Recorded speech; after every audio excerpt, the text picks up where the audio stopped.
السلام علیکم ورحمۃ اللہ وبرکاتہ نحمده ونصلی علی رسولہ الکریم اما بعد فاعوذ باللہ من الشیطان الرجیم بسم اللہ الرحمن الرحیم رب اشرح لی صدری ویسر لی امری واحلل عقدۃ من لسانی یفقہوا قولی واجعل لی وزیرا من اہلی رب زدنی علما اللہم فقہنا فی الدین اللہم انی اسألک علما نافعا وعملا متقبلا ورزقا طیبا اللہم انفعنا بما علمتنا وعلمنا ما ينفعنا وزدنا علما ربی یسر ولا تعسر وتمم بالخیر وبک نستعین آمین یا رب العالمین۔ قال اللہ تعالی یا ایہا الذین آمنوا اصبروا وصابروا، وقال اللہ تعالی وَلَنَبْلُوَنَّكُمْ بِشَيْءٍ مِّنَ الْخَوْفِ وَالْجُوعِ وَنَقْصٍ مِّنَ الْأَمْوَالِ وَالْأَنفُسِ وَالثَّمَرَاتِ وَبَشِّرِ الصَّابِرِينَ۔ اللہ سبحانہ تعالیٰ نے ارشاد فرمایا، اے ایمان والو صبر کرو اور دشمن کے مقابلے میں ڈٹے یا جمے رہو۔ اور نیز فرمایا، ہم تمہیں کس قدر خوف سے، بھوک سے، مالوں سے، جانوں سے اور پھلوں میں سے کمی کر کے ضرور آزمائیں گے، اور صبر کرنے والوں کو خوشخبری سنا دیجیے۔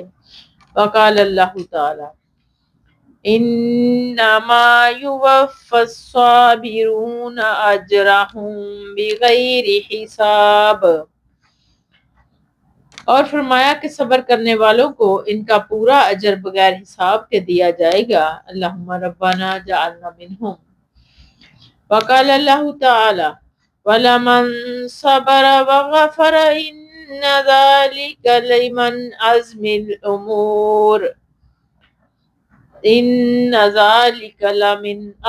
الْأُمُورِ اور نیز فرمایا، البتہ جس شخص نے صبر کیا اور معاف کر دیا تو بلا شبہ یہ ہمت کے کاموں میں سے ہیں۔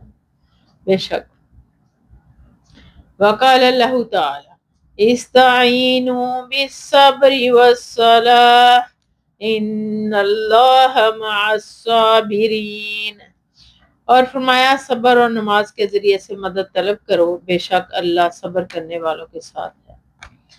وقال اللہ تعالی وَلَنَبْلُوَنَّكُمْ حَتَّى نَعْلَمَ الْمُجَاهِدِينَ مِنْكُمْ وَالصَّابِرِينَ، اور اللہ سبحانہ تعالیٰ نے ارشاد فرمایا، ہاں اور ہم تمہیں ضرور آزمائیں گے یہاں تک کہ ہم جان لیں گے کہ تم میں سے جہاد کرنے والے اور صبر کرنے والے کون ہیں۔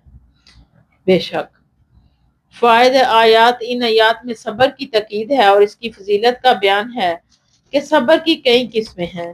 صبر کی ایک قسم ہے کہ دنیاوی آفات و مصائب اور نقصانات کو قضاء الہی سمجھ کر برداشت کر لینا اور ان پر جزا فضا یا نوحہ ماتم نہ کرنا، اور نہ زبان ہی سے ایسی بات نکالنا جن میں سے اللہ کی ناراضگی کا پہلو ہو، اس کو تسلیم و رضا بھی کہتے ہیں۔ دوسری قسم یہ ہے کہ جہاد کی مشقتوں اور تکلیفوں کو خندہ پیشانی سے برداشت کرنا اور دشمن کے مقابلے میں ڈٹے رہنا، راہ فرار اختیار نہ کرنا، یہ شجاعت و مردانگی اور شیوا مسلمانی ہے۔ تیسری قسم اللہ کے حکموں پر عمل کرنے میں جو آزمائشیں آئیں، جن لذتوں اور دنیاوی مفادات کی قربانی دینی پڑے اور جو ملامتیں سننی پڑیں، ان میں سے کسی چیز کی پرواہ نہ کی جائے بلکہ سب کو اللہ کی رضا کے لیے برداشت کیا جائے، اسے استقامت سے بھی تعبیر کیا جاتا ہے۔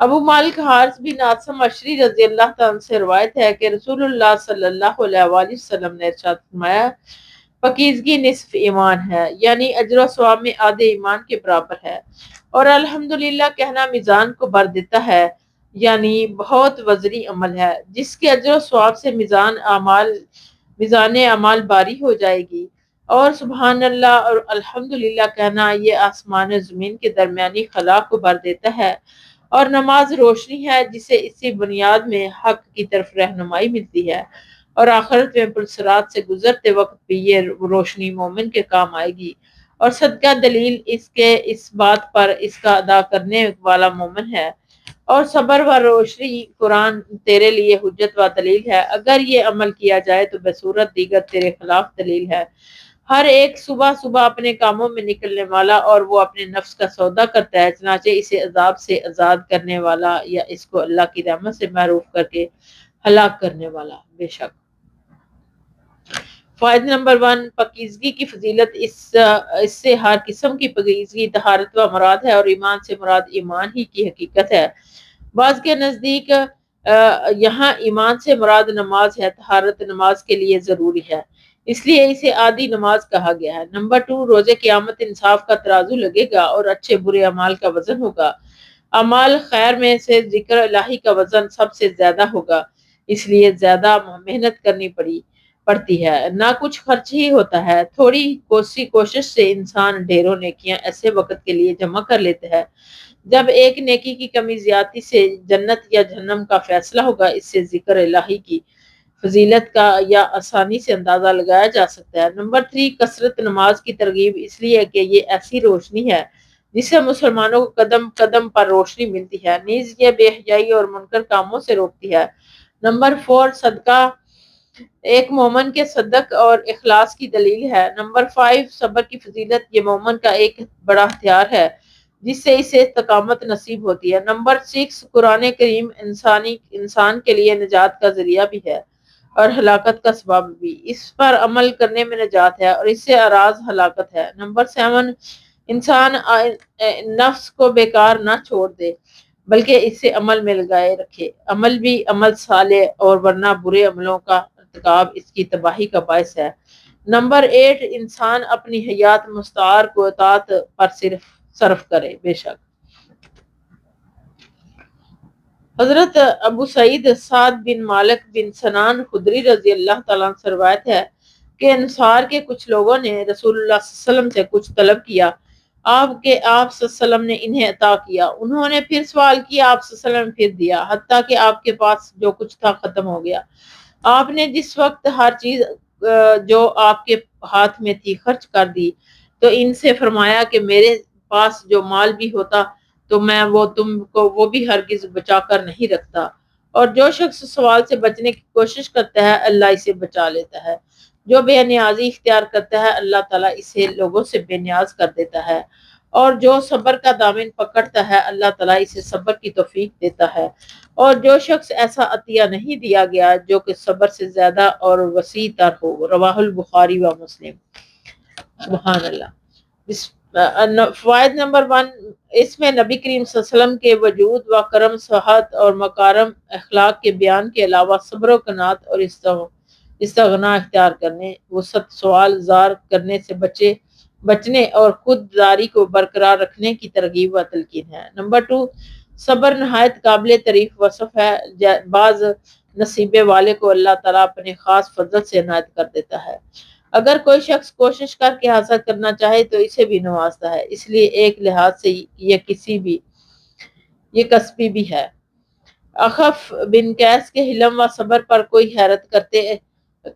حلم پر لوگ حیرت کرتے تھے تو انہوں نے ایک روز فرمایا کہ مجھے بھی اسی طرح غصہ آتا لیکن میں صبر کرتا ہوں، اور میں نے یہ صبر و حلم قیس بن عاصم منکری سے سیکھا ہے۔ وہ اس طرح کہ ایک دفعہ ان کے بھتیجے نے ان کے بیٹے کو قتل کر دیا، پولیس قاتل کو پکڑ لائی اور انہوں نے اس کی مشقیں باندھ کر رکھی تھی۔ قیس نے دیکھ کر کہا کہ تم نے نوجوان کو پریشان کیا، اسے کھول دو۔ پھر سے مخاطب کرتے ہوئے کہا، نوجوان تو نے نہایت برا قدم اٹھایا ہے، اپنی قوت کو کمزور کیا ہے اور دشمن کو ہنسایا ہے۔ پھر کہا اسے چھوڑ دو اور لڑکے کی ماں کو دیت ادا کر دو۔ کہتے ہیں وہ لڑکا چلا گیا، لیکن قیس نے اس پوری گفتگو کے دوران اپنی ہیبت بھی نہ بدلی اور نہ اس کے چہرے کے اثرات بدلے۔ سبحان اللہ۔ بعض لوگوں کو اللہ تعالیٰ کتنا صبر عطا کرتا ہے۔ بے شک حضرت ابو یحییٰ صہیب بن سنان رضی اللہ تعالیٰ سے روایت ہے کہ رسول اللہ صلی اللہ علیہ وسلم نے ارشاد فرمایا کہ مومن کا معاملہ بھی عجیب ہے، اس کے ہر کام میں ایک کے لیے بلائی ہے اور یہ چیز مومن کے سوا کسی کو حاصل نہیں۔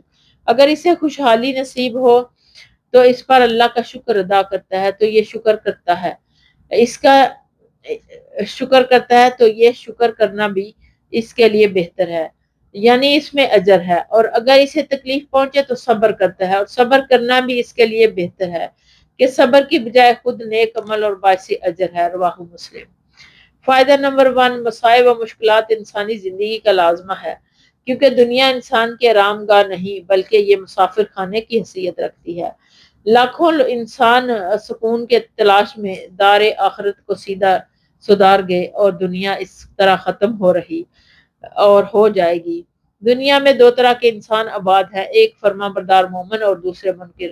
منکروں کے لیے مصائب دنیا بطور سزا ہوتی ہے اور فراوانی اور خوشحالی کفر و شرک کی سرکشی میں مزید اضافہ کرنے کے لیے، جبکہ مومن کا معاملہ اس کے برعکس ہے۔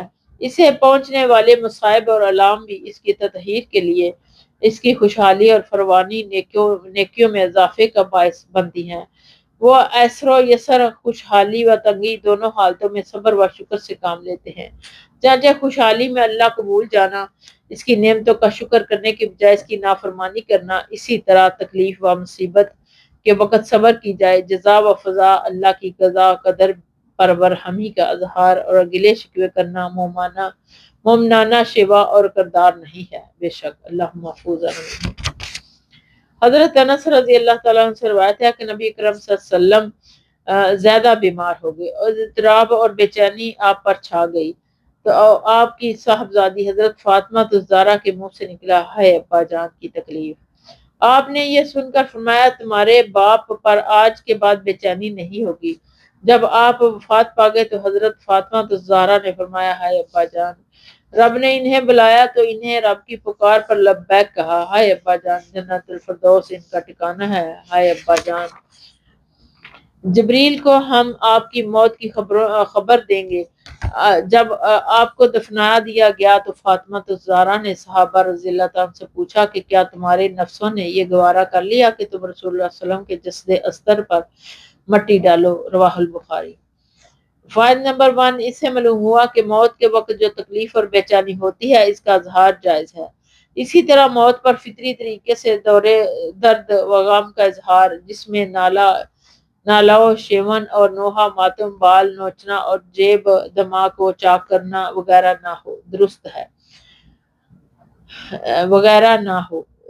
ہے، اور میت کے اوصاف بیان کرنا بھی جائز ہے۔ نمبر 2، حضرت فاطمہ الزہرا کا آخری قول بھی حزن و غم کے اظہار کا ایک انداز ہے، ورنہ نبی کریم صلی اللہ علیہ وسلم کے دفن کرنے پر کوئی اعتراض نہیں، کیونکہ وہ تو شریعت کا حکم ہے جس سے کوئی مستثنی نہیں۔ نمبر 3، اس سے ان لوگوں کے موقف کی تردید ہوتی ہے جو کہتے ہیں کہ رسول اللہ صلی اللہ علیہ وسلم فوت نہیں ہوئے بلکہ زندہ ہیں، لوگوں کے گھروں میں تشریف لاتے ہیں۔ نمبر 4، موت کے وقت تکلیف کسی آدمی کے برے ہونے کی علامت نہیں، اچھا آدمی بھی موت کے وقت تکلیف میں مبتلا ہو سکتا ہے۔ ہاں، جو لوگ اکثر کہتے ہیں کہ موت کے وقت دیکھو اس کا کتنا برا حال ہوا تھا، اس کا یہ ہوا تھا، وہ ہوا تھا، یہ ایسے الفاظ کہنے سے گریز کرنا چاہیے۔ اللہ سے دعا ہے کہ اللہ ہمیں نیکی کی توفیق عطا فرمائے۔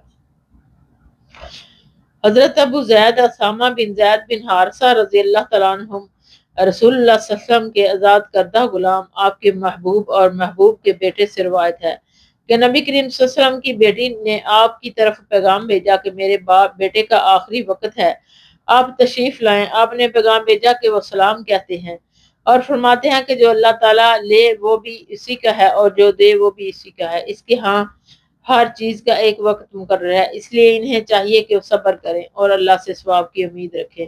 صاحبزادی نے پھر پیغام بھیجا اور قسم دیتے ہوئے کہا کہ آپ ضرور تشریف لائیں۔ چانچہ آپ سعد بن عبادہ، معاذ بن جبل، ابی بن کعب، زید بن ثابت رضی اللہ تعالیٰ عنہم اور کچھ افراد کے ساتھ وہاں تشریف لے گئے۔ بچہ آپ کی خدمت میں پیش کیا، آپ نے اسے اپنی گود میں بٹھا لیا جبکہ اس کی جان بے چین اور مضطرب تھی۔ اس کی یہ حالت دیکھ کر آپ کی آنکھوں سے آنسو جاری ہو گئے تو حضرت سعد رضی اللہ تعالیٰ نے کہا، اے اللہ کے رسول، یہ کیا ہے؟ آپ صلی اللہ علیہ وسلم نے ارشاد فرمایا، یہ جذبہ شفقت ہے تو اللہ تعالیٰ نے اپنے بندوں کے دلوں میں رکھا ہے، اور ایک روایت میں ہے کہ جن بندوں کے دلوں میں اللہ نے چاہا اور جذبہ رکھا، اور اللہ تعالیٰ اپنے بندوں پر رحم فرماتا ہے، دوسرے پر مہربان ہوتے ہیں جو دوسروں پر مہربان ہوتے ہیں۔ رواہ البخاری و مسلم۔ فائدہ نمبر 1، فوتگی کے وقت تمام رشتہ داروں کا حاضر ہونا ضروری نہیں، تاہم جنازے میں شرکت بطور کفایہ مستحب ہے۔ نمبر 2، گھر والوں کی یہ خواہش جائز ہے کہ دم وقت سے نیک لوگ قریب الموت کے قریب ہوں تو اس کی دعا برکت سے یہ مرحلہ جان کنی آسانی سے طے ہو جائے۔ نمبر 3، جس پر اعتماد ہو کہ اس قسم کے دلانا اور قسم دلانے والے کا اس قسم کا پورا کرنا جائز ہے، اس سے باہمی اعتماد اور محبت میں اضافہ ہوتا ہے۔ نمبر 4، میت پر فطری رونا اور اہل میت کو صبر و احتساب کی تلقین کرنا جائز ہے۔ نمبر 5، شفقت و محبت کا جذبہ اللہ کا نام اور اس کی رحمت کے حصول کا ذریعہ ہے اور اس سے محرومی شکاوت ہے۔ بے شک حضرت صہیب رضی اللہ تعالیٰ عنہ سے روایت ہے کہ رسول اللہ صلی اللہ علیہ وسلم نے فرمایا کہ تم میں سے پہلے لوگوں میں ایک بادشاہ تھا اور اس کا مشیر ایک جادوگر تھا۔ جب جادوگر بوڑھا ہو گیا تو اس نے بادشاہ سے کہا کہ بے شک میں اب بوڑھا ہو گیا ہوں، ایک لڑکا میرے سپرد کر تاکہ میں اسے یہ جادو کا علم سکھا دوں۔ چنانچہ بادشاہ نے ایک لڑکا اس کی طرف بھیجنا شروع کر دیا جس کو وہ جادو سکھاتا۔ اس کے راستے میں ایک پادری کا بھی ٹھکانا تھا۔ وہ لڑکا جب بھی جادوگر کے پاس گیا تو راستے میں پادری کے پاس بھی تھوڑی دیر کے لیے بیٹھا، اس نے اس کی باتیں سنی تو اسے اچھی لگی، چنانچہ وہ جب بھی جادوگر کے پاس جاتا تو گزرتے ہوئے راہب پادری کے پاس بیٹھ جاتا۔ جب وہ جادوگر کے پاس آتا تو دیر سے آنے کے وجہ سے جادوگر اسے مارتا۔ اس نے راہب کو بتلایا۔ راہب نے اسے کہا کہ جب تم جادوگر سے مار کا ڈر ہو تو یہ کہہ دیا کرو کہ مجھے گھر والوں نے روک لیا تھا، اور جب گھر والوں سے ڈر ہو تو کہہ دیا کرو جادوگر نے روک لیا تھا۔ جیسے اس طرح دن گزرتے رہے کہ ایک دن لڑکے نے اپنے راستے میں ایک بہت بڑا جانور دیکھا جس نے لوگوں کا راستہ روک رکھا تھا۔ لڑکے نے دل میں کہا کہ آج پتہ چل جائے گا کہ جادوگر افضل ہے یا راہب۔ اس نے ایک پتھر پکڑا اور کہا اے اللہ، اگر راہب کا معاملہ تیرے نزدیک جادوگر کے معاملے سے زیادہ پسندیدہ ہے تو اس جانور کو اس کے پتھر کے ذریعے سے مار دے تاکہ راستہ کھل جائے۔ وہ لوگ گزر گئے، چنانچہ یہ دعا کر کے اس نے پتھر اس جانور کو مارا جس سے وہ ہلاک ہو گیا، اور لوگ گزر گئے اور وہ لڑکا راہب کے پاس آیا اور یہ واقعہ بتلایا۔ راہب نے کہا کہ بیٹے، آج تم مجھ سے افضل ہو، تمہارا معاملہ جہاں تک پہنچ گیا ہے میں وہ دیکھ رہا ہوں، اور عنقریب تم آزمائش میں ڈالے جاؤ گے، لہذا جب آزمائش کا یہ مرحلہ آئے تو میرے بارے میں لوگوں کو مت بتلانا۔ اور یہ لڑکا نادر زاد اندھے اور کوڑی کو اللہ کے حکم سے درست کر دیتا تھا اور دیگر تمام بیماریوں کا علاج کرتا۔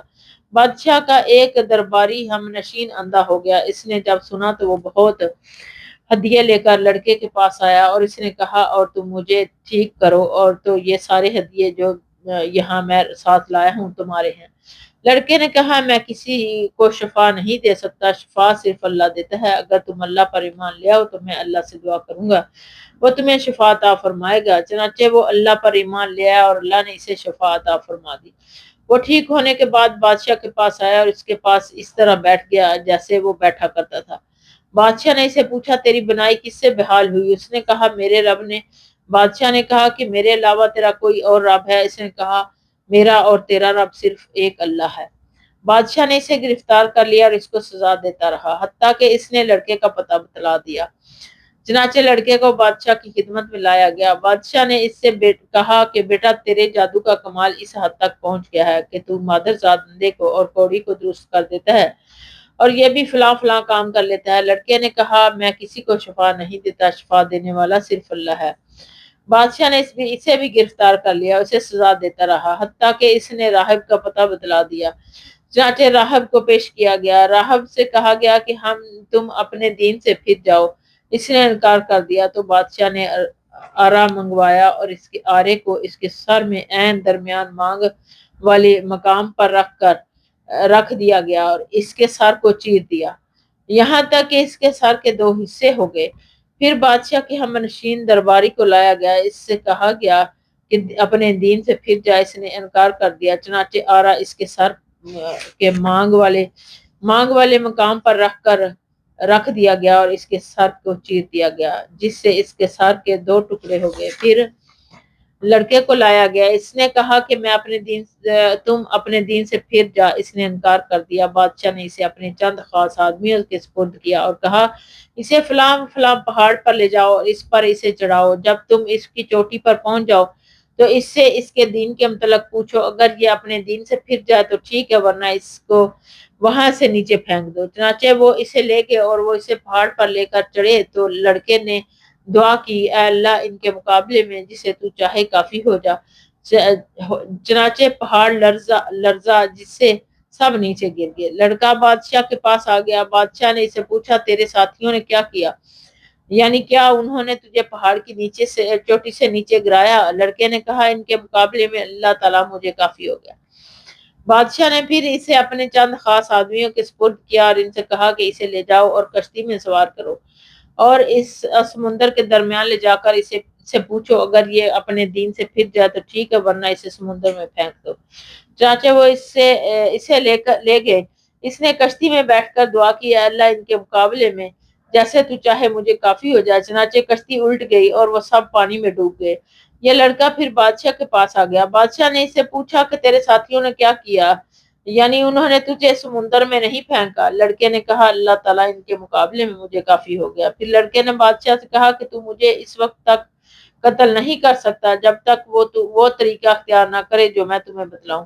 بادشاہ نے کہا وہ کیا ہے؟ اس نے کہا کہ تو ایک کھلے میدان میں لوگوں کو جمع کر اور مجھے سولی دینے کے لیے ایک تنے پر چڑھا، پھر میرے ترکش سے ایک پتھر لے کر اسے کمان کے چلے پر رکھ کر پھر یہ الفاظ بسم اللہ رب الغلام، اللہ کے نام سے جو اس لڑکے کا رب ہے، پڑھ کر مجھے تیر مار، جب تو ایسا کرے گا تو مجھے قتل کرنے میں کامیاب ہو جائے گا۔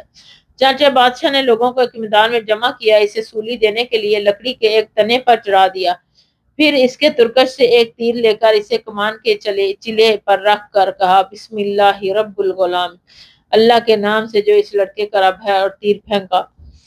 تیر اس کے کن پٹی پر لگا، لڑکے نے اپنا ہاتھ اپنی کن پٹی پر رکھا اور مر گیا۔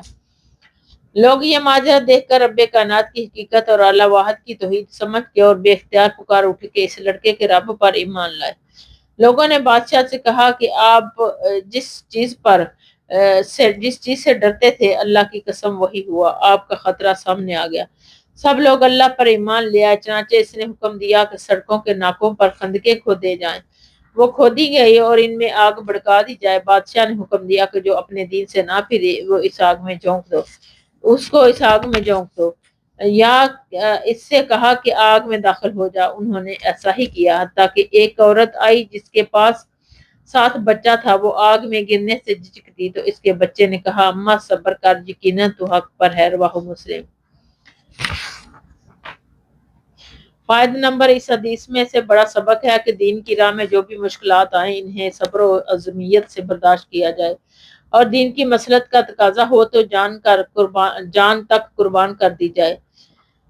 نمبر 2، اولیاء اللہ کی کرامت برحق ہیں۔ اللہ تعالیٰ کی حکمت و مشیت جب اس کی مقتضی ہوتی ہے تو وہ انہیں اپنے بندوں کے مطابق سے ظاہر کرواتا ہے۔ نمبر 3، قرآن کریم کی صداقت کا اظہار ہے کہ اس نے صحاب الاخدود جیسے نہایت محتم بالشان تاریخ واقعات کو بیان فرمایا، جن پر لیل و نہار کی دبیز تمہیں پڑ چکی تھی اور زمانہ انہیں فراموش کر چکا تھا۔ نمبر 4، حدیث کے بغیر قرآن کی تفسیر و توضیح ممکن نہیں۔ اگر حدیث میں کھائی والوں کا یہ واقعہ بیان نہ ہوتا تو صحاب الاخدود کی صحیح حقیقت سے آگاہ ہی ممکن نہ ہوتی۔ حدیث نے قرآن کے اس اجمال کی تفصیل، اس کے ابہام کی توضیح کی ہے۔ نمبر 5، دایان حق کے لیے قسم کے واقعات استقامت کا باعث ہے۔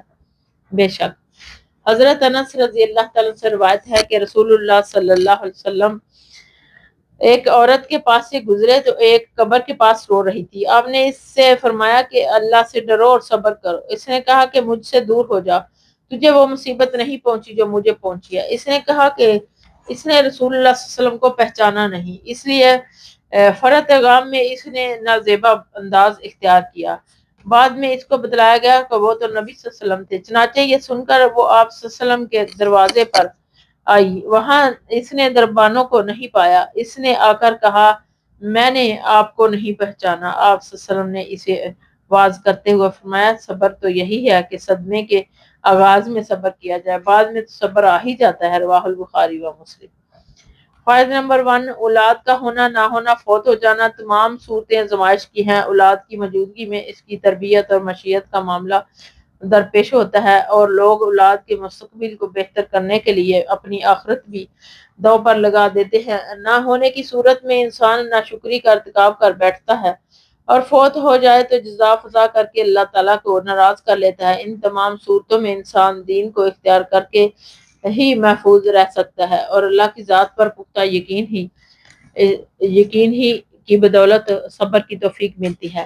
نمبر 2، وقت گزرنے کے ساتھ ساتھ دکھوں کے زخم منمل ہو جاتے ہیں، لیکن ایمان والے صدمے کے آغاز میں بھی صبر کرتے ہیں۔ نمبر 3، نبی صلی اللہ علیہ وسلم کے اخلاق عالیہ کا بھی اس میں بیان ہے کہ عورت نے آپ صلی اللہ علیہ وسلم کی شان کے شایان انداز اختیار نہیں کیا، لیکن آپ نے برہمی کا اظہار نہیں کیا، نہ اسے سخت سست کہا، بلکہ وہ دوبارہ وہ سامنے آئی تو پھر بھی آپ نے اسے نصیحت ہی فرمائی۔ دیانے حق کے لیے اس میں بہت بڑا سبق ہے۔ کاش علماء اصحاب اور دعوت تبلیغ بھی کردار کی اس رفت کو اپنا سکیں۔ حضرت ابو ہریرہ رضی اللہ تعالیٰ عنہ سے روایت ہے کہ رسول اللہ صلی اللہ علیہ وسلم نے ارشاد فرمایا کہ اللہ تعالیٰ فرماتا ہے، میرا وہ مومن بندہ جس کے محبوب ترین چیز میں واپس لے لوں، لیکن وہ اس پر ثواب کی نیت سے صبر و رضا کا مظاہرہ کرے، اس کے لیے میرے پاس جنت کے سوا کوئی بدلہ نہیں۔ رواہ البخاری۔ فائدہ، بچے، بیوی اور والدین وغیرہ یہ سب انسان کے لیے محبوب ترین چیزیں ہیں۔ ان کی وفات پر اللہ کا حکم سمجھ کر صبر کرنا کمال ایمان کی علامت ہے، اور بے صبری و جزا فضا اور اول پھول بکنا ضعف ایمان کی دلیل ہے۔ پہلی بات کا صلہ جنت ہے، اور دوسری بات اللہ کی ناراضگی کا باعث ہے۔ اللہ محفوظ ہے۔ حضرت عائشہ رضی اللہ تعالیٰ عنہ نے رسول اللہ صلی اللہ علیہ وسلم سے طاعون کے بارے میں پوچھا، آپ صلی اللہ علیہ وسلم نے بتلایا کہ یہ عذاب تھا جس پر اللہ تعالیٰ چاہتا ہے اسے نازل فرماتا، اب اللہ نے اسے مومنوں کے لیے رحمت کا ذریعہ بنا دیا، چنانچہ جو بندہ طاعون کی بیماری میں مبتلا ہو جائے وہ اپنے طاعون زدہ شہر ہی میں رہے میں صبر کرتا ہوا ثواب آخرت کی نیت سے ٹھہرا رہے، اسے یقین ہو کہ وہ اسے وہی کچھ پہنچے گا جو اللہ نے اس کے لیے لکھ دیا ہے، تو ایسے شخص کے لیے شہید کے مثل اجر ہے۔ رواہ البخاری۔ فائدہ نمبر 1، طاعون یا اس قسم کی اور وبائی بیماری میں اللہ کی تقدیر و مشیت پر ایمان رکھتے ہوئے اس شہر میں ٹھہرے رہنا اور اس میں مبتلا ہونے کی صورت میں جزا فضا اور گھبراہٹ کا اظہار نہ کرنا ایک مومن کو شہادت کے رتبے سے ہمکنار کر سکتا ہے، جیسے اور بھی بعض لوگوں کو یہ اجر ملے گا، مثلا غرق ہو کر مرنے والے کو، حالت زچگی میں فوت ہونے والی عورت کو، وغیرہ وغیرہ۔ نمبر 2، یہ حکم اس لیے ہے تاکہ یہ وبائی مرض دونوں دوسرے شہروں میں نہ پھیلے، علاوہ ازیں دوسرے شہروں کے رہنے والوں کے لیے حکم ہے کہ وہ طاعون زدہ شہر میں جانے سے اجتناب کریں۔ نمبر 3، اس سے معلوم ہوا کہ حفاظت اور علاج کے اسباب اختیار کرنا تقدیر الہی پر ایمان رکھنے کے منافی نہیں، اسی طرح مرض پر صبر اللہ تعالیٰ کی قضاء و قدر پر رضامندی کی دلیل ہے جو کمال ایمان ہے۔ نمبر 4، اس سے مترشح ہوتا ہے کہ شاید بیماری از خود متعدی ہوتی ہے، اسی لیے طاعون میں مبتلا شخص کو دوسری جگہ جانے سے روکا گیا، جبکہ دوسری جس میں کہ بیماری متعدی نہیں ہوتی، اس کی تطبیق یہ ہے کہ صد ذریعے کے طور پر روکا گیا ہے کہ کوئی شخص کسی مرض میں مبتلا ہو جائے تو اس کا یہ عقیدہ نہ بن جائے کہ مجھے فلاں کی وجہ سے بیماری لاحق ہوئی ہے۔ حضرت انس رضی اللہ تعالیٰ عنہ بیان کرتے ہیں کہ میں نے رسول اللہ صلی اللہ علیہ وآلہ وسلم سے سنا، رسول اللہ صلی اللہ علیہ وسلم کو فرماتے ہوئے سنا کہ اللہ تعالیٰ فرماتا ہے کہ جب میں اپنے بندے کو اس کی دو پیاری چیزوں کے ذریعے سے یعنی آنکھوں سے محروم کر کے آزماؤں تو پھر وہ اس پر صبر کرے تو اس کے بدلے میں اسے جنت دوں گا۔ رواہ البخاری۔ فائدہ، آنکھیں اللہ تعالیٰ کی عظیم نعمت ہے، قرآن مجید میں اللہ تعالیٰ نے بطور احسان ان کا تذکرہ فرمایا، عدم بصارت آنکھوں کا یہ نہ ہونا دنیا میں بہت بڑی محرومی ہے، اور اللہ تعالیٰ جزا بھی بقدر مشقت عطا فرماتا ہے، اس لیے اس محرومی پر صبر بہت بڑا عمل ہے جس کی جزا جنت ہے، بشرط یہ کہ نبینہ ایمان کی دولت سے مالا مال ہو۔ بے شک عطا بن ابی رباح کہتے ہیں کہ حضرت ابن عباس رضی اللہ تعالیٰ عنہ نے مجھ سے فرمایا کہ میں تجھے ایک جنتی عورت نہ دکھاؤں؟ میں نے کہا کیوں نہیں، ضرور دکھلائیے۔ انہوں نے فرمایا کہ ایک کالی عورت نبی کریم صلی اللہ علیہ وسلم کے پاس آئی، اس نے کہا کہ مجھے مرگی کا دورہ پڑتا ہے جس سے میں ننگی ہو جاتی ہوں، آپ صلی اللہ علیہ وسلم میرے لیے دعا فرمائیں، آپ صلی اللہ علیہ وسلم میرے لیے اللہ سے دعا فرمائیں کہ میں اس بیماری سے مجھے نجات مل جائے۔ آپ صلی اللہ علیہ وسلم نے فرمایا اگر تو چاہے اس تکلیف پر صبر کرے تو اس کے بدلے تیرے لیے جنت ہے، اور اگر تو چاہے تو میں اللہ سے دعا کر دیتا ہوں کہ اللہ تجھے اس بیماری سے عافیت دے۔ اس نے کہا کہ میں صبر ہی اختیار کرتی ہوں، تاہم دورے کے وقت میں ننگی ہو جاتی ہوں، آپ اللہ سے یہ دعا فرمائیں کہ میں ننگی نہ ہوا کروں۔ چنانچہ آپ نے اس کے لیے یہ دعا فرمائی، رواہ البخاری و مسلم۔ فائد نمبر 1، رخصت کے مقابلے میں عزمیت کو اختیار کرنا بشرط یہ کہ انسان سے استقلال کے ساتھ برداشت کر سکے۔ بہت اجر و ثواب کا کام ہے، اسی طرح علاج معالجے کے ساتھ بارگاہ الہی میں دعا سے بھی اجتناب نہ کیا جائے۔ وہ دونوں کی اپنی اپنی اہمیت افادیت ہے۔ نمبر 2، بیماری اور آزمائش سے عافیت طلب کرنی چاہیے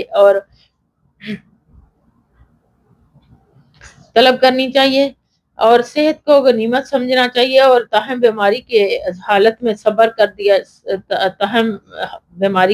صبر کیا جائے۔ واویلا اور ناشکری سے اجتناب کیا جائے، چنانچہ اس سے بیماری کو کم نہیں کیونکہ اس سے بیماری تو کم نہیں ہوتی، البتہ اللہ تعالیٰ ناراض ہوتا ہے۔ بیماری اگر طول پکڑ جائے تو اللہ تعالیٰ سے مایوس ہونے اور شکوہ کرنے کی بجائے تقدیر پر راضی رہنا چاہیے۔ نمبر 3، کسی سے دعا کروانا صبر کے خلاف نہیں، تاہم دور حاضر میں مشکل کے وقت مزاروں اور قبروں پر جانا کسی صورت بھی جائز نہیں۔ نمبر 4، خاتون کے عقیدے کا بھی علم ہوتا ہے کہ اس سے رسول اللہ صلی اللہ علیہ وسلم نے یہ نہیں کہا کہ ہر قسم کے مجھے درست کر دیں، بلکہ یہ کہا کہ اللہ سے دعا کریں مجھے درست کر دے، کیونکہ وہ جانتی تھی کہ صحت اللہ تعالیٰ ہی دے سکتا ہے، ہر قسم کے اختیارات اسی کے پاس ہیں، اس کے علاوہ کوئی مختار کل، مشکل کشا اور حاجت روا نہیں۔ بے شک ابو عبد الرحمن عبداللہ بن مسعود رضی اللہ تعالیٰ سے روایت ہے، وہ کہتے ہیں کہ رسول اللہ صلی اللہ علیہ وسلم کو انبیاء علیہ السلام میں سے کسی نبی کا واقعہ بیان کرتے ہوئے دیکھ رہا ہوں، جیسے اس قوم نے مار کر لہو لہان کر دیا، وہ اپنے چہرے سے خون پونچھتا ہوا کہہ رہا ہے کہ یا اللہ میری قوم کو معاف فرما دے اس لیے کہ وہ بے علم ہے، رواہ البخاری و مسلم۔ نمبر 1، بعض کے نزدیک یہ پیغمبر حضرت نوح علیہ السلام اور بعض کے نزدیک یہ خود حضرت محمد صلی اللہ علیہ وسلم ہے۔ نمبر 2، اس میں پیغمبرانہ اخلاق و کرم کا بیان ہے، جس میں دیان دین کے لیے بڑا سبق ہے کہ تبلیغ دعوت کی راہ میں تکلیفیں برداشت کی جائیں تو لوگوں کی بد اخلاقی اور بد سلوکی کے مقابلے میں عفو درگزر سے کام لیا جائے اور اللہ سے ان کے لیے معافی اور ہدایت کی دعا مانگی جائے، نیز جاہلوں سے جاہلوں والا معاملہ نہ کیا جائے۔ یہ اخلاقی خوبی اور کرداری کی بلندی ایک دائمی دین کے لیے نہایت ضروری ہے۔ بے شک حضرت ابو سعید اور حضرت ابو ہریرہ رضی اللہ تعالیٰ عنہ سے روایت ہے کہ نبی اکرم صلی اللہ علیہ وآلہ وسلم نے ارشاد فرمایا کہ مسلمان کو جو بھی تکان، بیماری، فکر، غم اور تکلیف پہنچتی ہے تو حتیٰ کہ کانٹا بھی چبھتا ہے تو اس کی وجہ سے اللہ تعالیٰ اس کے گناہ معاف فرما دیتا ہے، رواہ البخاری و مسلم۔ فائدہ نمبر 1، مومن کے ساتھ اللہ کے فضل و کرم کا جو خاص معاملہ ہے ان میں سے اس کا بیان ہے کہ دنیا میں پہنچنے والے الام و مصائب کو اللہ تعالیٰ اس کے گناہوں کا کفارہ بنا دیتا ہے، لیکن یہ اسی صورت میں ہے جب مومن صبر کرے۔ اگر وہ صبر کی بجائے جزا فضا اور تقدیر الہی کا شکوہ کرے تو اس دنیاوی تکلیف کے ساتھ دوسری مصیبت کے لیے یہ ہوگی کہ وہ اجر سے محروم رہے گا، بلکہ ہر مزین گناہوں کا بوجھ بھی اسے اٹھانا پڑے گا۔ نمبر 2، بسا اوقات یوں بھی ہوتا ہے کہ اللہ تعالیٰ بندہ مومن کسی کو بلند مرتبے پر تک پہنچانا چاہتا ہے، لیکن اس کے اعمال اس کا ساتھ نہیں دیتے تو اللہ تعالیٰ الام و مصائب کے ذریعے سے اس کے درجات بلند فرما دیتا ہے، بشرط یہ کہ وہ انہیں اپنی تقدیر الہی سمجھ کر صبر کرے۔ بے شک حضرت ابن مسعود رضی اللہ تعالیٰ عنہ بیان کرتے ہیں کہ میں نے نبی کریم صلی اللہ علیہ وسلم کی خدمت میں حاضر ہوا جب آپ کو بخار تھا، میں نے کہا اللہ کے رسول بلا شبہ آپ کو شدید بخار ہوتا ہے؟ آپ صلی اللہ علیہ وسلم نے فرمایا ہاں مجھے اتنا بخار ہوتا ہے جتنا تمہارے 2 آدمی کو۔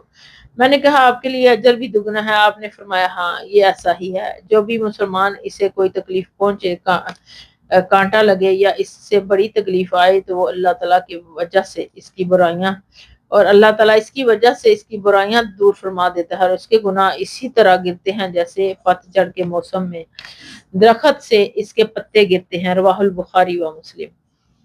فائدہ نمبر 1، انبیاء علیہ السلام کو زیادہ تکلیفیں آتی ہیں، پھر ان کے بعد جو شخص زیادہ متقی اور پرہیزگار ہو اس قدر زیادہ آزمائشوں سے گزرتا ہے جن سے اس کے اجر و ثواب میں بھی اضافہ ہوتا ہے۔ گویا الام و مصائب کی زیادتی کمال ایمان کی علامت نہ کہ اللہ کی ناراضگی کی دلیل۔ نمبر 2، بخار مومن کے لیے رحمت ہے اور اللہ کے پسندیدہ بندوں کو آتا ہے۔ سیدنا عبد الرحمن بن اظہر سے روایت ہے کہ رسول اللہ صلی اللہ علیہ وسلم نے ارشاد فرمایا، انما مثل عبد المومن حين يصيبه الواك او الحتا كمثل حديدة تدخل النار فيذهب خبثها ويبقى طيبها۔ مومن بندے کی مثال ہے، جب اسے بخار آتا ہے تو ایسے ہے جیسے لوہے کی آگ میں ڈالا جائے تو ردی ختم ہو جاتا ہے اور عمدہ رہ جاتا ہے، یعنی اس کے گناہ ختم ہو جاتے ہیں اور وہ پاک صاف ہو جاتا ہے۔ بے شک حضرت ابو ہریرہ رضی اللہ تعالیٰ عنہ سے روایت ہے کہ رسول اللہ صلی اللہ علیہ وسلم نے فرمایا کہ جس کے ساتھ اللہ تعالیٰ بلائی کا ارادہ فرماتا ہے اس کو مصیبت سے دوچار کر دیتے ہیں۔ رواہ البخاری۔ فائدہ نمبر 1، اس میں دنیا کی تکلیفیں، مصائب، آلام، بیماری، غربت، جان و مال کا نقصان وغیرہ اس میں مومن کے لیے بلائی کا پہلو اس طرح ہے کہ دنیا میں وہ اس کے وجہ سے اللہ کی طرف رجوع کرتا ہے اور اس سے دعا التجا کرتا ہے اور اس کی وجہ سے اس کے گناہ بھی معاف ہو جاتے ہیں، اس لیے آخرت کے نقطہ نظر سے بھی اس میں ایک مومن کے لیے خیر ہے۔ نمبر 2، دنیاوی زمائشوں یا بیماریوں کا مبتلا ہونا بندہ مومن کے لیے خیر و بلائی، تاہم اس کا سوال نہیں کرنا چاہیے بلکہ اس کے تدارک کی کوشش کرنی چاہیے۔ حضرت انس رضی اللہ عنہ سے روایت ہے کہ رسول اللہ صلی اللہ علیہ وسلم نے ارشاد فرمایا کہ تم میں سے کوئی شخص کسی تکلیف کی وجہ سے جو اسے پہنچی ہے موت کی آرزو نہ کرے، اور اگر اس کے بغیر چارہ نہ ہو تو اس طرح دعا کرے، اللہم احیینی خیر لی، اے اللہ مجھے اس وقت تک زندہ رکھ جب تک زندگی میرے لیے بہتر ہو، اور اس وقت مجھے فوت کر دے جب وہ وفات میرے لیے بہتر ہو۔ رواہ البخاری و مسلم۔ فائدہ نمبر 1، انسان کو چونکہ مستقبل کا علم نہیں کہ آئندہ زندگی اس کے حق میں بہتر ہے یا نہیں، اس لیے متقلن کسی تکلیف اور مصیبت سے گھبرا کر موت کی آرزو کرنا ایک تو بے صبری ہے، دوسرے اندھیرے میں تیر چلانا ہے، لیکن ممکن ہے کہ زندگی کا باقی حصہ، ماندہ حصہ اس کے دین و دنیا کے لیے بہتر ہو، اس لیے موت کی آرزو کرنا منع ہے۔ نمبر 2، شہادت کی یا کسی مقدس جگہ میں مرنے کی آرزو کرنا جائز ہے، کیونکہ یہ مسئلہ زیر بحث سے مختلف چیز ہے۔ اگر ویسے ہی موت کی آرزو کرنی ہو تو حدیث میں مذکورہ الفاظ کے ساتھ دعا کی جائے، اللہم ارزقنی شہادتا فی سبیلک واجعل موتی فی بلدی رسولک، یہ دعا ہمیں پڑھنی چاہیے، اللہم ارزقنی شہادتا فی سبیلک واجعل موتی فی بلدی رسولک۔ حضرت ابو عبداللہ خباب بن عرط رضی اللہ تعالیٰ عنہ بیان کرتے ہیں کہ ہم نے رسول اللہ صلی اللہ علیہ وسلم سے شکایت کی کہ جب آپ خانہ کعبہ کے سائے میں ایک چادر کا تکیہ بنائے ہوئے استراحت فرما رہے تھے، ہم نے کہا آپ ہمارے لیے اللہ سے مدد طلب کر کیوں نہیں فرماتے، تو ہمارے لیے دعا کیوں نہیں کرتے؟ آپ صلی اللہ علیہ وآلہ وسلم نے فرمایا کہ تمہیں معلوم ہونا چاہیے کہ تم سے پہلے لوگوں کا یہ حال ہوتا تھا کہ آدمی پکڑ کر لایا جاتا، اس کے لیے زمین میں گڑھا کھود کر اس میں کھڑا کر کے کر دیا جاتا، پھر اس کے لیے کھڑا کر کے مار دیا جاتا، اس کے لیے زمین میں گڑھا کھود کر اس میں کھڑا کر دیا جاتا، پھر اس کے سر پر آرا چلا کر اسے کے 2 ٹکڑے کر دیے جاتے اور لوہے کی کنگیاں اس کے جسم پر پھیر دی جاتی جس سے اس کا گوشت اور ہڈیاں متاثر ہوتی، لیکن یہ آزمائش اسے اس کے دین سے نہ پھیرتی، اس لیے گھبرانے کی ضرورت نہیں، اللہ کی قسم اللہ تعالیٰ اس معاملے کو ضرور مکمل فرمائے گا، دین اسلام کو غالب کر کے رہے گا، یہاں تک کہ ایک سوار مسافر سنا سے خضر موت تک اکیلا سفر کرے گا، لیکن اسے اللہ کے سوا کسی کا ڈر اور اسی طرح اسے اپنی بکریوں یا بیڑیوں کے سوا کسی کا خوف نہیں ہوگا، لیکن تم جلد بازی سے کام لے رہے ہو۔ رواہ البخاری۔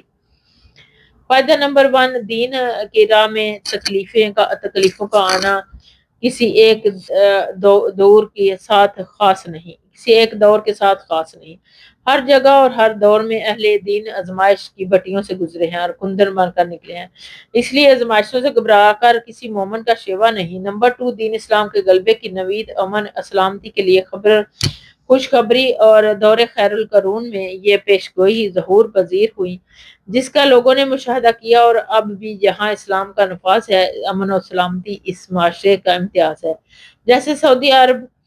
نمبر 3، اہل ایمان کے صبر استقلال کے واقعات بیان کرنا پسندیدہ امر ہے، اس سے ایمان کو بالیدگی ملتی ہے اور اپنی کم مائگی کا احساس بھی ہوتا ہے۔ نمبر 4، اللہ کی زمین میں حدود اللہ کا قیام امن سلامتی کے ضمانت ہے اور اس سے خیر و برکت کا نزول ہوتا ہے۔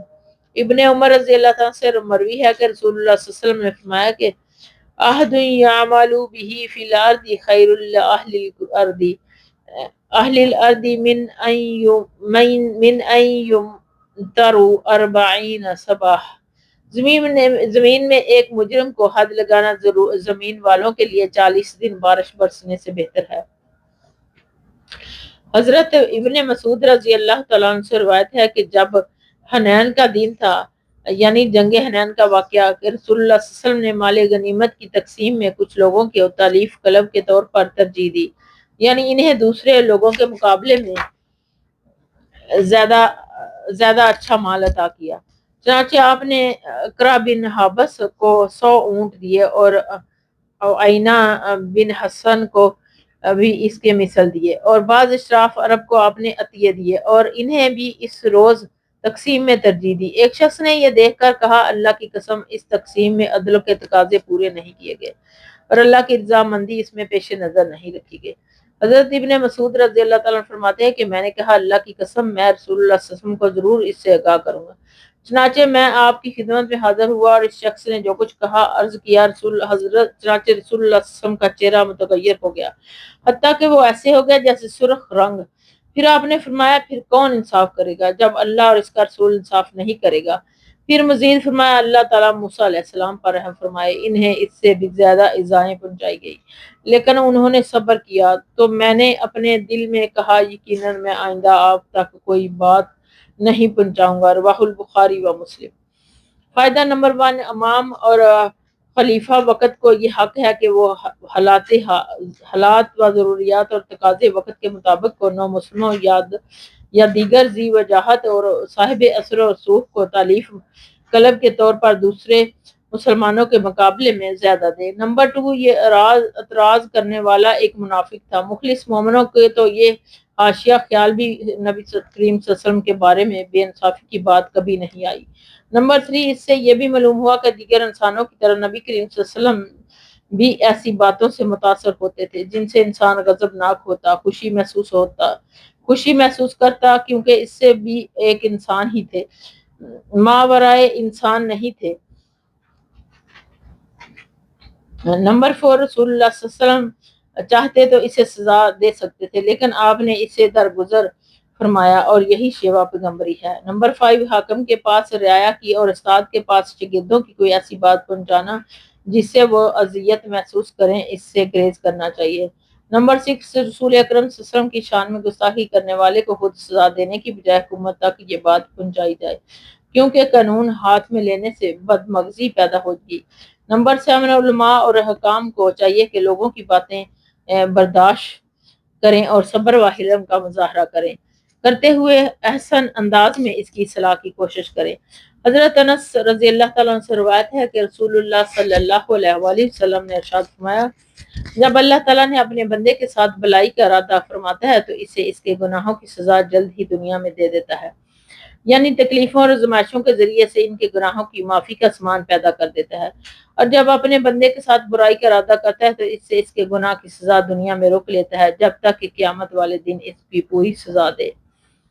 نبی کریم صلی اللہ علیہ وسلم نے مزید فرمایا کہ بدلے میں بڑائی اور آزمائش میں بڑائی کے ساتھ، یعنی آزمائش جتنی عظیم ہوگی بدلہ بھی اس قدر عظیم ہوگا، اور اللہ تعالیٰ جب کسی قوم کو پسند فرماتا ہے تو اس کو آزمائش سے دو چار فرما دیتا ہے، اور چنانچہ جو اس سے راضی ہو جاتا ہے تو اس کے لیے اللہ کی رضا ہے، اور جو اس کی وجہ سے اللہ سے ناراض ہوتا ہے اس لیے اللہ کی ناراضگی ہے، اس کے لیے اللہ کی ناراضگی ہے۔ اسے ترمذی نے روایت کیا ہے۔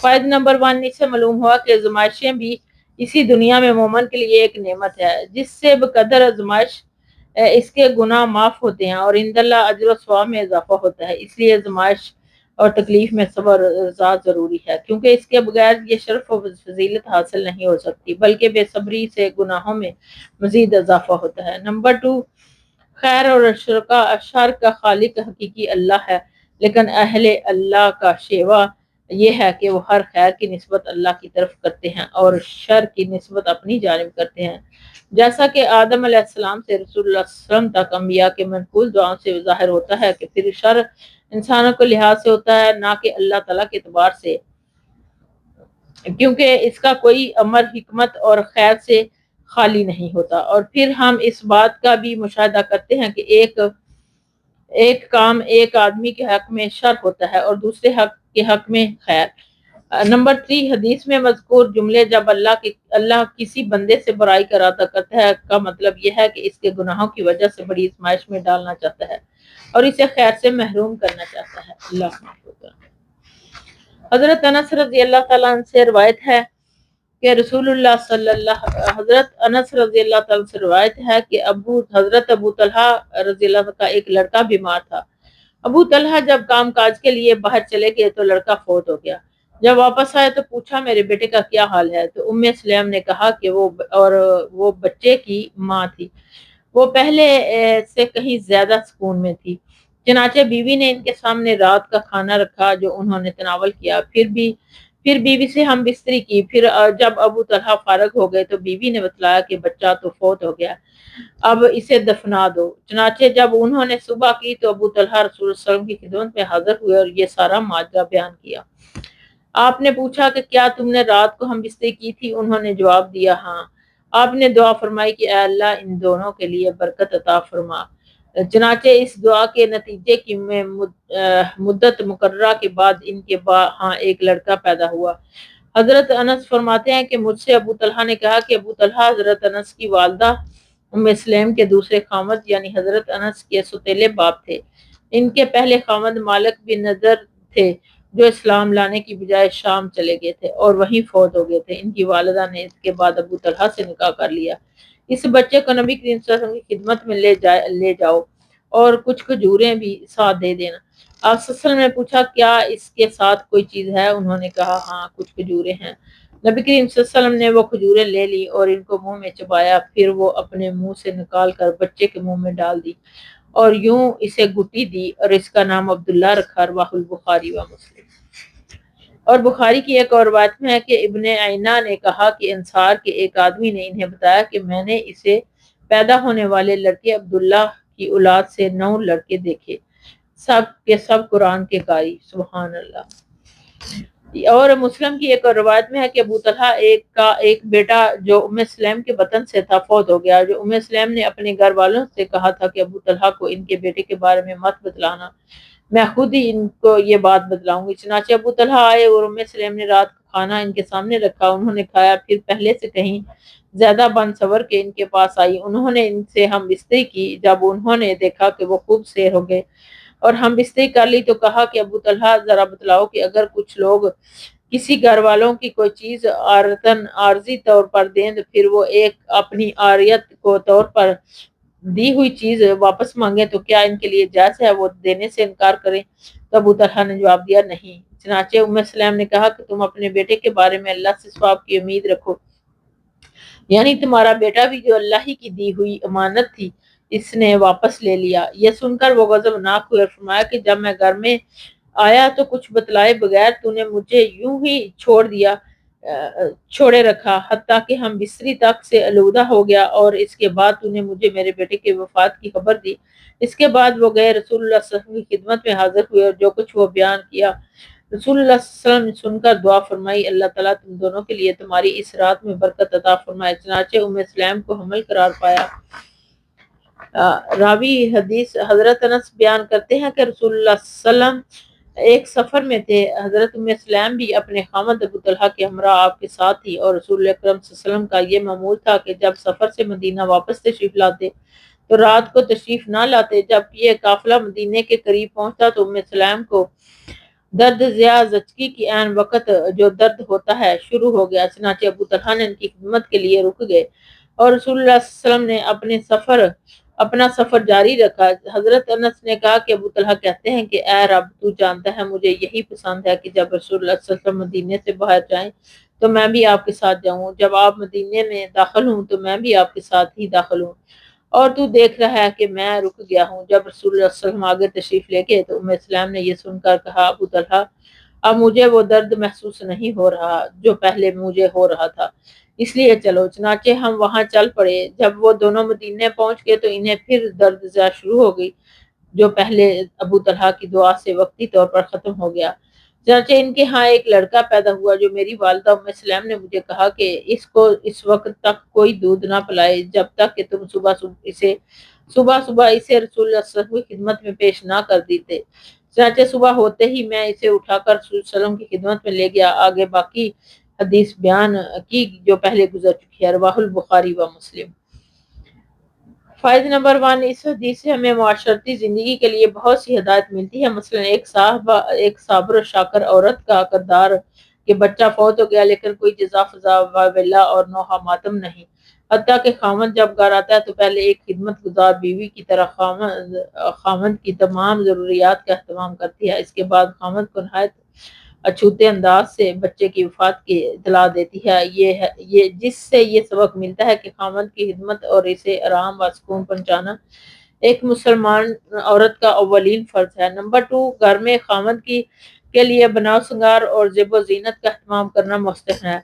نمبر 3، ولادت کے بعد بچے کو کسی نیک آدمی کے پاس لے جا کر اسے تسکین کروانا تحسنیک کروانا یعنی گٹی تلوانا جائز ہے۔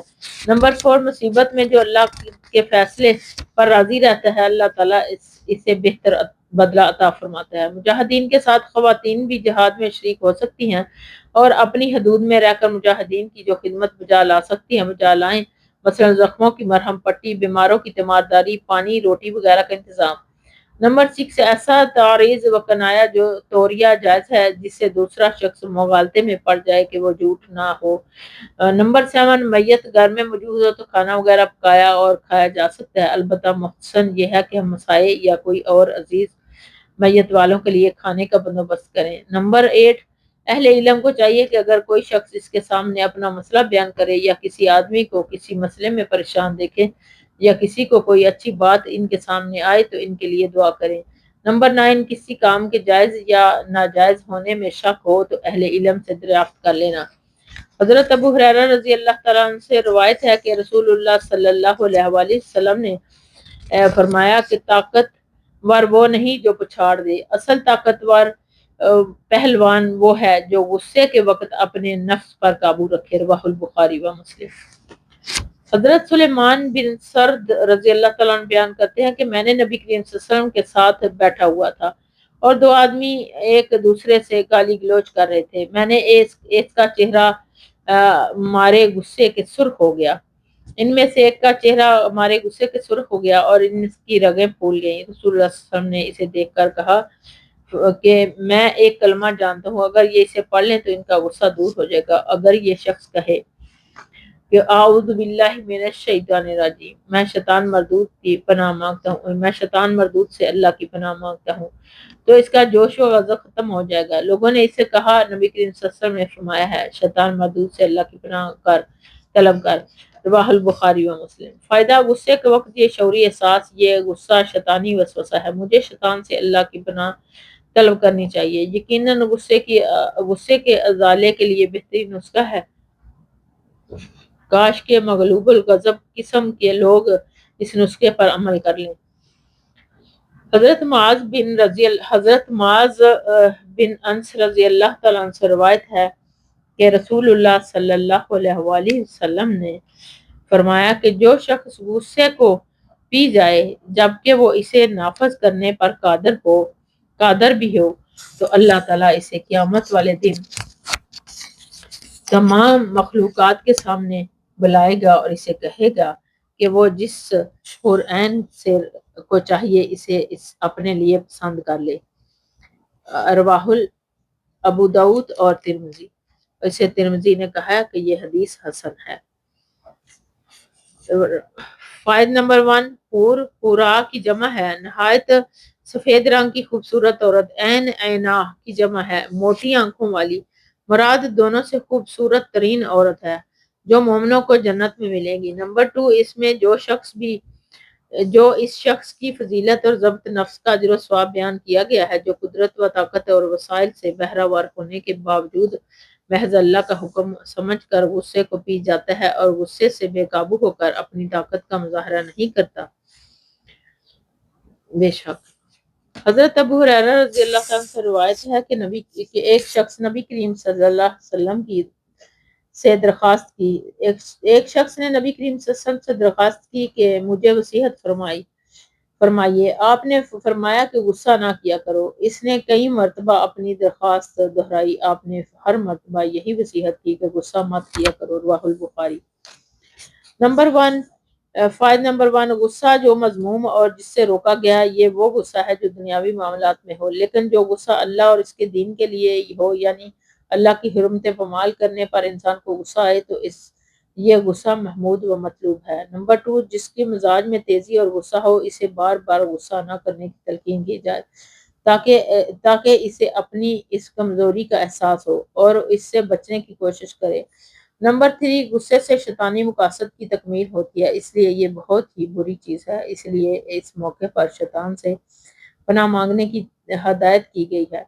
نمبر 4، عالم دین اور مربی کو مزاج شناس ہونا چاہیے کہ تاکہ وہ لوگوں کو ان کی طبیعت اور مزاج کے مطابق واعظ و نصیحت کر سکے۔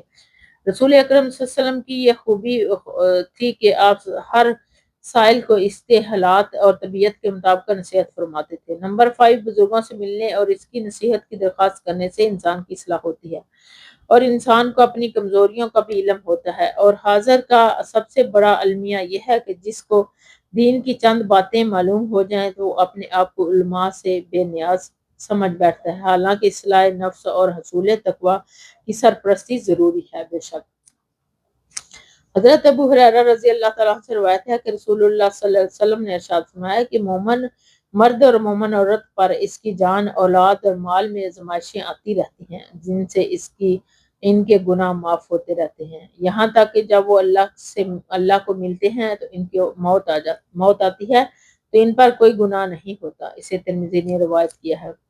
فائدہ اس سے معلوم ہوا کہ مومن بطور خاص آزمائشوں کا ہدف رہتا ہے، اور اس میں سے اس کے لیے بھلائی کا پہلو یہ ہے کہ ان سے اس کے گناہ معاف ہوتے رہتے ہیں، بشرط یہ کہ وہ صبر کا دامن پکڑے رکھے اور ایمان پر مضبوطی سے قائم رہے۔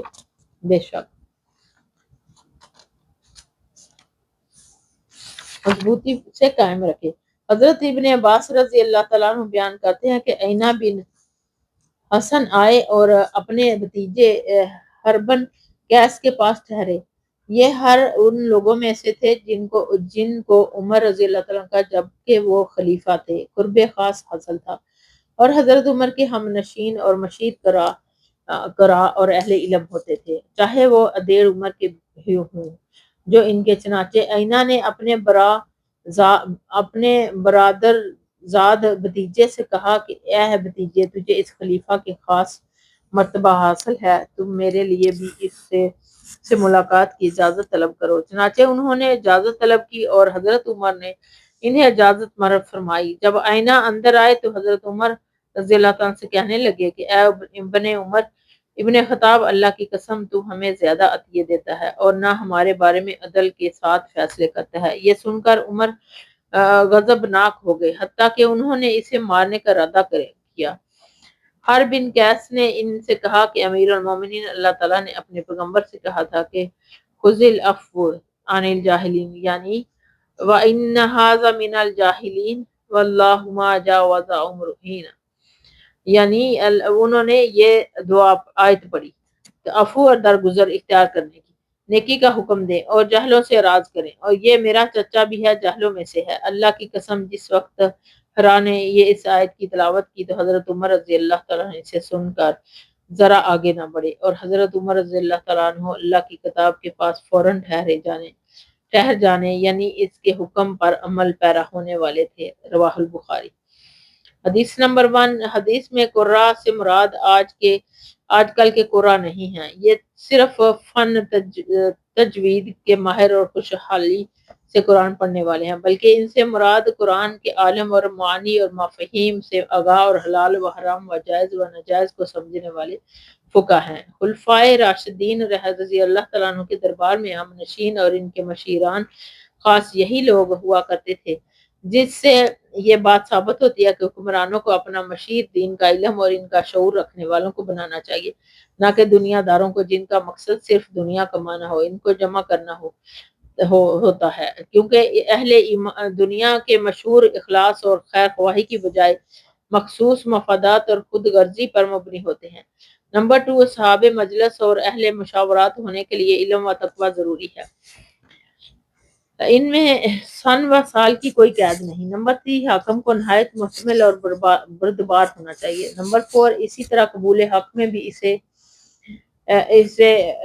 کسی تحمل کا اظہار نہیں کرنا چاہیے۔ نمبر 5، آدمی میں اگر حق کوئی اہمیت ہو اور وہاں میں ہاں ملانے والا نہ ہو تو صاحب اقتدار کی قربت میں کوئی مذائقہ نہیں۔ نمبر 6، تعزیر و سزا جو خلیفہ اپنی ثواب دیدہ کسی مجرم کو ایسے جرم میں دے جس میں حد نہ ہو میں سفارش کی گنجائش موجود ہے، البتہ حدود میں ایسا کرنا جائز ہے۔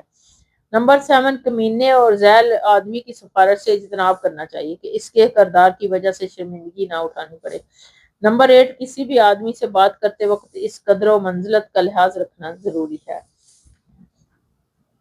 حضرت ابن مسعود رضی اللہ تعالیٰ سے روایت ہے کہ رسول اللہ صلی اللہ علیہ وآلہ وسلم نے ارشاد فرمایا کہ میرے بعد ناروا ترجیح دینے کا عمل ہوگا اور ایسے کام ہوں گے جنہیں تم برا سمجھو گے۔ صحابہ کرام رضی اللہ تعالیٰ عنہ نے سوال کیا کہ اللہ کے رسول، ان حالات میں آپ ہمیں کیا حکم دیتے ہیں، یعنی ہم کیا کریں؟ آپ صلی اللہ علیہ وسلم نے فرمایا کہ تم وہ حق ادا کرو جو تمہارے ذمہ ہوں، اور جو تمہارے حق دوسروں کے ذمہ ہوں ان کا سوال اللہ سے کرو، رواہ البخاری۔ فائدہ نمبر 1، اس حدیث کا مطلب ہے کہ جب حکمران ایسے ہوں جو تمہارے حقوق ادا نہ کریں تو تم پر اپنے آپ کو اور اپنے اقربا وغیرہ کو ترجیح دیں تو تم صبر سے کام لو اور ان سے بغاوت کرنے کی بجائے بارگاہ الہی میں توبہ اور استغفار اور ان کے شر و مظالم سے بچنے کی دعا کرو، بشرط یہ کہ ان سے کفر صریح کا اظہار نہ ہو۔ نمبر 2، حکمرانوں کے علاوہ عاصم معاشرتی زندگی میں بھی اگر کوئی شخص حق پر ہونے کے باوجود اپنا حق اللہ کی خاطر چھوڑ دیتا ہے تو اس کے لیے جنت کی بشارت ہے۔ نمبر 3، برائی کو روکنے سے اگر شر پھیلتا ہے اور کسی بڑے فتنے کا خطرہ ہو تو صبر سے کام لیتے ہوئے برداشت کرنا چاہیے۔ نمبر 4، معمولی اختلافات اور پروٹوکول نہ ملنے پر جماعت سے علیحدگی اختیار کرنا جائز ہے۔ انسان اگر سمجھتا ہے کہ اس کی خدمات کا صلہ نہیں دیا جا رہا تو اسے صبر کرنا چاہیے۔ حضرت ابو یحییٰ اسد بن خضیر رضی اللہ تعالیٰ سے روایت ہے کہ ایک نصاری آدمی نے کہا کہ اللہ کے رسول صلی اللہ علیہ وسلم، آپ مجھے عامل نہیں بناتے، کسی سرکاری کام پر مقرر نہیں فرماتے جس طرح فلاں شخص کو آپ نے عامل بنایا ہے۔ آپ نے فرمایا بلا شبہ تم میرے بعد اس صورتحال سے دوچار ہوگے کہ دوسروں کو ترجیح دی جائے گی، چاہے تم صبر کرنا یہاں تک کہ مجھے قیامت والے دن حوض پر ملو، رواہ البخاری و مسلم۔ فائدہ نمبر 1، نبی کریم صلی اللہ علیہ وسلم نے جو پیش گوئی فرمائی تو وہ پوری ہو گئی کہ جو کہ نبی صلی اللہ علیہ وسلم کا معجزہ اور آپ کی صداقت کی دلیل ہے۔ نمبر 2، وہ حوض کوثر ہے جو آپ کو جنت یا میدان محشر میں عطا کیا جائے گا جب آپ اپنے وسط دست مبارک سے اپنے متبع اور موحد مسلمانوں کو شراب طہور کی جام پلائیں گے جس سے پینے والا پھر کبھی پیاسا نہ ہوگا۔ نمبر 3، عہدوں کی طلب اچھی بات نہیں ہے، ایسے طلبگار ان عہدوں منصب کو عہدے دینے سے روکا گیا ہے، البتہ صرف اس صورت میں عہدہ طلب کرنا جائز ہے کہ جب کوئی شخص اپنے کو اس کا اہل تر سمجھے اور کوئی دوسرا اس جیسا سمجھدار معاملہ فہم اور صاحب زہد و تقوی نہ ہو جیسا کہ یوسف علیہ السلام نے کیا تھا۔ حضرت ابو ابراہیم حضرت عبداللہ بن ابی اوفا رضی اللہ تعالیٰ عنہ بیان کرتے ہیں کہ رسول اللہ صلی اللہ علیہ وسلم نے اپنے بعد ان ایام میں جن میں آپ کا مقابلہ دشمن سے ہوا انتظار فرمایا، یعنی لڑائی کو مؤخر فرمایا، یہاں تک کہ جب سورج ڈال گیا تو آپ لوگوں میں کھڑے ہو گئے اور فرمایا کہ لوگوں دشمن سے ملاقات یعنی لڑائی کی آرزو مت کرو، اللہ تعالیٰ سے عافیت سلامتی مانگو، لیکن جب ایسا موقع آ جائے تو تمہاری دشمن سے مدبیر ہو جائے تو ثابت قدمی سے لڑو، اور یہ بات جان لو کہ جنت تلواروں کے سائے کے تلے ہے۔ پھر نبی کریم صلی اللہ علیہ وسلم نے دعا فرمائی کہ اسے اے کتاب قرآن مجید کے اتارنے والے، بادلوں کو چلانے والے، دشمن کے لشکروں کو شکست دے دینے والے، ان کو شکست وار سے دو چار فرما اور ان کے مقابلے میں ہماری مدد فرما، رواہ البخاری و مسلم۔ فائدہ نمبر 1، جہاد کے لیے بھرپور تیاری، ہمہ وقت مستعد رہنے کی، اگرچہ بڑی تاکید کی گئی ہے تاہم اس کے باوجود دشمن سے مقابلے کی آرزو کرنے سے منع کیا گیا ہے۔ نمبر 2، صبر مومن کا بہت بڑا ہتھیار ہے۔ میدان جہاد میں صبر کا مطلب استقلال یا پامردی ہے اور موت سے بے خوفی ہو کر لڑنا ہے۔ نمبر 3، سارا اعتماد ہتھیاروں، مادی ساز و سامان اور اپنی قوت کثرت پر نہ ہو بلکہ اس کے ساتھ اللہ سے فتح و نصرت کی دعا بھی کی جائے۔ نمبر 4، آپ صلی اللہ علیہ وآلہ وسلم صبح صبح لڑائی کا آغاز فرماتے ورنہ سورج ڈلنے کا انتظار فرماتے کہ مسلمانوں کی دعائیں ان میں شامل حال ہو سکے۔ جو وہ نماز ظہر کے وقت مجاہدین خواری کی بنیادی ظہر کے وقت مجاہدین کے لیے کرتے تھے۔ نمبر 5، جہاد ہی میں مسلمانوں کی عزت و مشیت کا استحکام پہنا ہے۔ آج مسلمانوں کی ذلت اور خواری کی بنیادی وجہ فریضہ جہاد سے روگردانی کے علاوہ کوئی نہیں، کیونکہ نبی کریم صلی اللہ علیہ وسلم کا فرمان ہے کہ جب تم جہاد کو چھوڑ دو گے تب اللہ تم پر ذلت خواری مسلط کر دے گا، بے شک۔ وآخر دعوانا الحمدللہ رب العالمین۔ سبحانک اللہم و بحمدک، نشہد ان لا الہ الا انت، نستغفرک و نتوب الیک۔ السلام علیکم ورحمۃ اللہ وبرکاتہ۔